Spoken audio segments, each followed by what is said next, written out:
апа. Biz инде бүген менә сезнең Яңга район башлыгының илчеләре бер көтү җыелышып килдек. Сезнең шушы матур зур юбилейгыз белән, шушындый матур көнегез белән тәбрик итәргә. Менә Аллаһ Тәгалә инде сезгә шундый матур бәрәкәтле гомер биргән.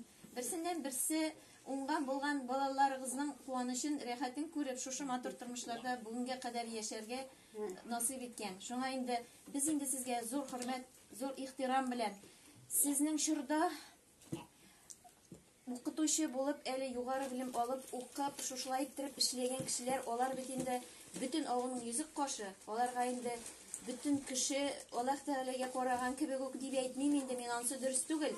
Но иң авылның иң зур остазларына караган кебек караганнар бит инде хәзер дә шулай. Сез алар менә ничә буын вәкил кеше өчен әле сез бүген дә шушындый зур хөрмәтле кеше булып каласыз. Мин инде әле сезгә үземнең әнинең дә сәламен тапшырам. Сез әле аны да укыткансыз.